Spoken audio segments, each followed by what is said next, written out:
اب قرآن پاک نے کہا کہ قرآن پاک ہدایت کا ذریعہ ہے اور خوشخبری کا ذریعہ ہے ایمان والوں کے لیے۔ اب شکر الحمدللہ ہم ایمان والے ہیں، ہمیں یہ تسلی ہو گئی کہ قرآن پاک ہمارے ہی لیے ہدایت کا ذریعہ ہے اور ہمیں ہی قرآن پاک خوشخبری سنائے گا۔ یہ بات تو مکمل ہو چکی۔ اب آگے قرآن پاک ایمان والوں کی چند نشانیاں بیان کر رہے ہیں کہ ایمان والے کون سے۔ سب سے پہلی نشانی اور علامت صفت یہ ہے الذین یقیمون الصلاۃ، ایمان والے وہ ہیں جو نماز قائم کرتے ہیں۔ تو معلوم ہوا کہ ایمان والا بننے کے لیے سب سے پہلی شرط نماز کا قیام ہے۔ اگر کوئی بندہ بندی نماز کے اندر غفلت برتتا ہے تو وہ ایمان کی نشانیوں کو چیک کرے کہ پھر اس کا ایمان کہاں کھڑا ہے۔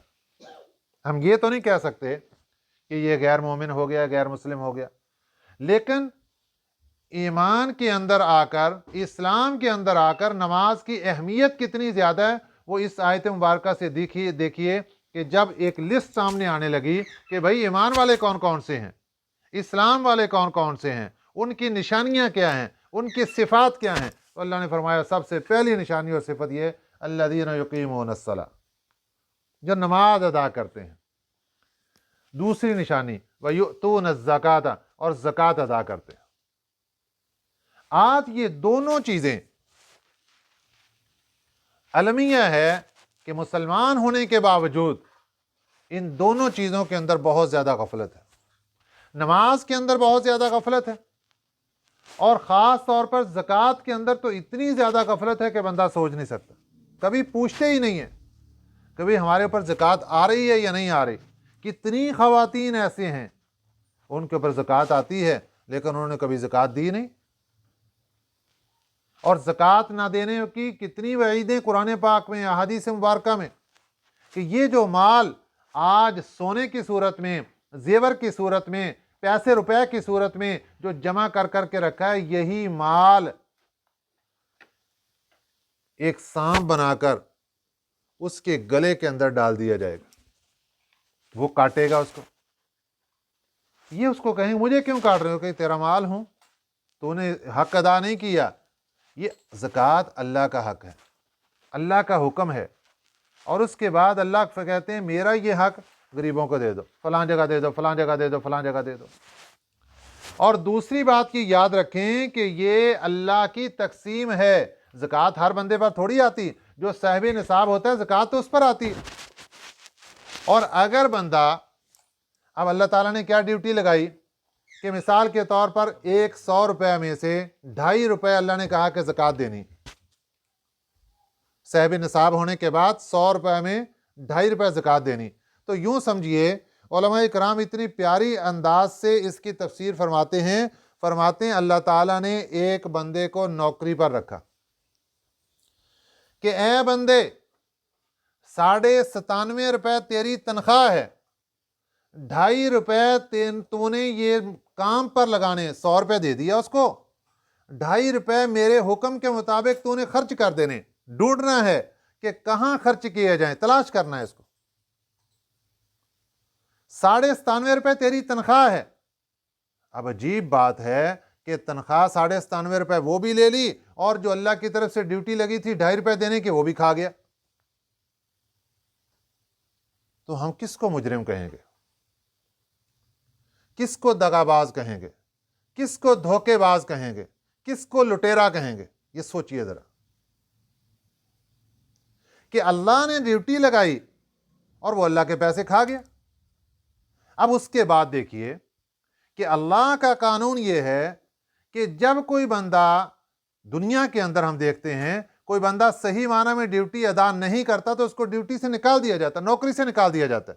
تو پھر اللہ تعالیٰ بھی بعض اوقات ہمارے سامنے عبرت کے طور پر ایسے ایسے واقعات، مشاہدات ہمارے سامنے رکھتے ہیں کہ ہم دیکھ کر حیران ہو جاتے ہیں، اربوں پتی، کروڑوں پتی، زیرو پتی بن گیا۔ ایسے پھر اللہ کی پکڑ آتی ہے، اللہ نوکری تبدیل کر دیتے ہیں، اس کا مال اٹھایا اور نوکری کسی اور کو دے دی، کسی اور کو نوکری پر شفٹ کر دیا، اور اس کو تاکید کر دی کہ بھئی 97.5 روپے نوکری ملے گی، 2.5 روپے تو نے خرچ کرنے۔ تو یہ اللہ کی تقسیم ہے۔ یہ ایک مثال دی گئی کہ کس لیے، کہ اگر کوئی بندہ بندی زکوٰۃ ادا نہیں کرتا تو اتنا بڑا مجرم ہے۔ پہلی چیز ایمان والی صفات میں پہلی چیز نماز ادا کریں گے، وَيُؤْتُونَ الزَّكَاةَ زکوٰۃ ادا کریں گے، وَهُمْ بِالْآخِرَةِ هُمْ يُوقِنُونَ آخرت پر یقین رکھیں۔ آخرت پر مکمل یقین ہونا یہ ایمان کی اعلیٰ صفت ہے۔ آخرت پر یقین ہونے کا کیا مطلب؟ وہ یقین رکھے اس بات کا کہ میں نے مرنا ہے اور مرنے کے بعد اللہ مجھے زندہ کریں گے اور اپنے سامنے حساب و کتاب کے لیے کھڑا کریں گے، یہ آخرت کا یقین ہے۔ اب یہ یقین ایک تو ہے الفاظ کی صورت میں اور ایک ہے عمل کی صورت میں۔ اگر ہم الفاظ کی صورت میں دیکھتے ہیں، عقیدے کی صورت میں دیکھتے ہیں، الحمدللہ ثم الحمدللہ، ہر مسلمان یہ دعویٰ کرتا ہے میرا آخرت پر یقین ہے، میں مرنے کے بعد زندہ ہونے پر یقین رکھتا ہوں، لیکن جب اس کے اعمال کو دیکھا جاتا ہے تو پھر شکوک و شبہات پڑتے ہیں کہ ارے بندے، اگر تیرا یہ یقین ہے کہ میں اللہ کے سامنے زندہ کر کے کھڑا کیا جاؤں گا تو پھر اللہ کی نافرمانی کیسے؟ پھر اللہ کی نافرمانی کیوں کر ہو رہی ہے؟ پھر اللہ کی فرما برداری، نماز کیوں نہیں پڑھی جا رہی، زکوٰۃ کیوں نہیں ادا کی جا رہی؟ تو اس لیے اللہ نے یہ 3 صفات ذکر فرمائی جس بندے کے اندر ہے، وہ ہے کامل مومن، اور یہ قرآن پاک اسی بندے کے لیے ہدایت کا ذریعہ اور خوشخبری کا ذریعہ۔ ان الذین لا یؤمنون بالآخرہ، بے شک وہ بندے لا یؤمنون جو نہیں یقین رکھتے، نہیں ایمان رکھتے، بالآخرۃ، آخرت پر، آخرت کے بارے میں ان کا یقین نہیں ہے۔ اب آخرت پر یقین نہ ہونے کی وجہ سے وہ ایمان بھی نہیں لاتے۔ ہمیں کیا ضرورت ہے دنیا میں مکلفات پڑھنے کی؟ نماز پڑھیں، زکوٰۃ ادا کریں، فلاں کام کریں، فلاں کام کریں، ان کا عقیدہ ہی نہیں ہے۔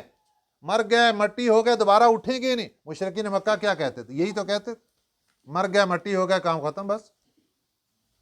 تو سب سے مین ہے آخرت کا عقیدہ۔ جس بندے کے اندر یہ آخرت کا عقیدہ پیوست ہو گیا وہ بندہ کامیاب ہو گیا۔ اس لیے فرمایا ان الذین لا یؤمنون بالآخرۃ، بے شک وہ بندے لا یؤمنون بالآخرۃ جو آخرت پر یقین نہیں رکھتے، آخرت پر ایمان نہیں رکھتے، زینا لہم، ہم مزین کرتے ہیں، لہم ان کے واسطے، اعمالہم ان کے اعمال کو، فہم یعمہون پھر وہ اسی میں بہہ کے پھرتے ہیں۔ کیا مطلب اس کا؟ کبھی تو اللہ قرآن پاک میں ارشاد فرماتے ہیں شیطان نے ان کے اعمال ان کے سامنے خوبصورت کر کے پیش کر دیے، اور یہاں آیت مبارکہ میں اللہ فرما رہے ہیں کام برے کر رہے ہیں، ان کے خوبصورت، ان کے برے کام ہم ان کے سامنے مزین کر کے رکھ دیتے ہیں کہ یہ دیکھو، اور اپنے اعمال کے اوپر ڈٹے رہو۔ یہ بات کہاں سے چلی؟ انسان کے اپنے اعمال کی نحوست کی وجہ سے انسان اللہ کے سامنے اتنا گر جاتا ہے کہ پھر اللہ اس کے سامنے اس کے جو برے اعمال ہیں وہ بھی اس کے سامنے رکھ دیتے ہیں، اور وہ اس کو اچھے نظر آتے ہیں، یہ ڈھیل دی جاتی ہے، کر لے جو کرنا ہے، پھر ہماری پکڑ آئے گی تو پتہ چلے گا تمہیں۔ تو یہ ہے زینا لہم اعمالہم، کہ ہم خوبصورت کر کے دکھاتے ہیں، لہم ان کے سامنے، اعمالہم ان کے اعمال، فہم یعمہون وہ اسی میں بہہ کے پھرتے ہیں، ساری زندگی اسی میں بہہ کے رہتے ہیں اور اسی کے اندر زندگی گزار دیتے ہیں۔ اولئک الذین، یہ وہی لوگ ہیں، لہم سوء العذاب، ان کے لیے بری طرح کا عذاب ہے۔ سوء کا معنی برا، عذاب کا معنی عذاب، بری طرح کا عذاب ہے۔ وہم فی الآخرۃ ہم الاخسرون، اور وہ آخرت میں خسارے میں ہوں گے، نقصان والے ہوں گے۔ جنہوں نے دنیا میں آخرت کے لیے کچھ بھیجا ہی نہیں، نقصان ہی نقصان ہوگا، وہاں کیا ہوگا ان کے ہاتھ میں۔ وہ بندہ جس نے دنیا میں آخرت کا یقین رکھا وہ تو آخرت کے لیے کچھ کرے گا، آخرت کے لیے کچھ بھیجے گا، کچھ چیزیں بھیجے گا اور اپنے اعمال کرے گا۔ اور جس بندے نے آخرت کے لیے کوئی چیز تیار نہیں کی، وہ آخرت کے لیے کیا بھیجے؟ کچھ نہیں اس کے پاس۔ وَإِنَّكَ لَتُلَقَّى الْقُرْآنَ، وَإِنَّكَ اور بے شک تجھے، لَتُلَقَّى الْقُرْآنَ پہنچتا ہے قرآن، مِن لَدُن حکیم علیم، حکمت والے، جاننے والے کی طرف سے، جاننے والے اور حکمت والے کے پاس سے، لدن کا معنی ہے پاس۔ اور بے شک تجھے یہ قرآن پہنچتا ہے، من لدن حکیم علیم، ایسی ذات جو حکمت والی ہے، جاننے والی ہے، اس کے پاس سے تیرے پاس قرآن پاک آ رہا ہے۔ یہ قرآن پاک کی حقانیت اور صداقت پر دلیل دے دی گئی کہ جو ان مشرکین کا عقیدہ تھا کہ قرآن پاک اللہ کی طرف سے نہیں، اللہ نے فرما دیا کہ قرآن پاک اللہ کی طرف سے۔ اس کے بعد حضرت موسیٰ علیہ السلام کا واقعہ شروع ہو رہا ہے۔ سیدنا موسیٰ علیہ السلام اللہ کے رسول تھے، نبی تھے، اور انبیاء علیہ السلام کے درجات کے اعتبار سے فہرست میں حضرت موسیٰ علیہ السلام تیسرے نمبر پر ہیں۔ آپ کو اللہ تعالیٰ نے فرعون کے پاس بھیجا تھا دعوت و تبلیغ کے لیے، فرعون اور اس کی قوم کے پاس۔ کبھی حضرت موسیٰ علیہ السلام کا تذکرہ چلتا ہے کوہ طور سے کہ وہاں اللہ حکم دے رہے ہیں کہ جاؤ بھائی، اور کبھی تذکرہ چلتا ہے تھوڑا سا اس سے پیچھے کہ کوہ طور پر گئے سے کیسے تھے، جیسے آج کے سبق میں ہمارے آ رہا کہ کوہ طور پر کیسے پہنچے تھے، اور کبھی تذکرہ چلتا ہے اس سے بھی پیچھے کہ آپ مدین میں تھے، وہاں سے پھر سفر کر رہے تھے، اور سفر کرتے ہوئے راستے کے اندر آپ رات کا وقت تھا اور سخت سردی کا موسم تھا، وہاں سے اللہ نے اسباب پیدا فرمائے اور آپ کوہ طور پر تشریف لے گئے۔ اب آج کے سبق میں حضرت موسیٰ علیہ السلام کا تذکرہ مدین سے جو مصر کا سفر تھا، اس سفر سے اللہ تعالیٰ تذکرہ شروع فرما رہے ہیں۔ حضرت موسیٰ علیہ السلام 10 سال مدین میں رہنے کے بعد حضرت شعیب علیہ السلام جو آپ کے سسر تھے، ان سے اجازت لے کہ میں نے اپنے بھائی اور اپنی والدہ سے ملنا ہے اور ملاقات کرنا چاہتا ہوں، مجھے اجازت دے دیجیے۔ حضرت شعیب علیہ السلام سے اجازت لے کر آپ ایک مختصر سے قافلے کی صورت میں آپ چلے ہیں۔ قافلہ کیا تھا؟ آپ کی اہلیہ محترمہ تھیں، اور کچھ بکریاں تھیں، اور کوئی ایک آدھ خادم تھا ساتھ۔ تو یہ چلتے ہوئے رات کا وقت تھا، جنگل کا سفر ہے، آپ راستہ بھول گئے۔ ایک پریشانی، سخت سردی ہے، دوسری پریشانی، اور عین اسی موقع پر اللہ کی طرف سے وقت آ گیا بیوی کے ہاں بچے کی پیدائش کا، یہ تیسری پریشانی۔ ایسی حالت میں آپ ارد گرد دیکھتے ہیں کہ مجھے کہیں سے کوئی رہنما نظر آ جائے جو کم از کم راستہ ہی ہمیں بتا دے، یا کہیں سے کوئی آگ مل جائے کہ ہم تھوڑا سا اس کو جلا لیں، کیونکہ اس زمانے میں پتھر سے پتھر کو رگڑ کر آگ جلائی جاتی تھی۔ آپ نے کوشش کی لیکن آگ نہیں جلی، اللہ کو منظور ہی ایسے تھا۔ اسی دوران آپ کی نظر پڑی ایک پہاڑ کی چوٹی پر، وہاں پر آپ کو آگ نظر آئی۔ گھر والوں کو کہا کہ آپ ادھر ٹھہریے، مجھے آگ نظر آ رہی ہے، وہاں جاتا ہوں، یا تو وہاں کوئی رہنما اور رہبر مل جائے گا جو ہمیں راستہ بتا دے گا، یا پھر میں وہاں سے آگ کو سلگا کر لے آؤں گا، اس سے پھر آپ اپنی تھوڑی سی گرمائش حاصل کر لیں گے، کوئی آگ تھوڑی سی جلا کے اس سے گرمائش حاصل کر لی جائے گی، تاکہ سردی کی جو برداشت ہے اس کے اندر کمی واقع ہو سکے۔ تو حضرت موسیٰ علیہ السلام کوہ طور پر تشریف لے گئے۔ وہاں اللہ تعالیٰ نے آپ کو نبوت اور رسالت کا تاج پہنا دیا، آپ کو 2 معجزات عطا فرما دیے۔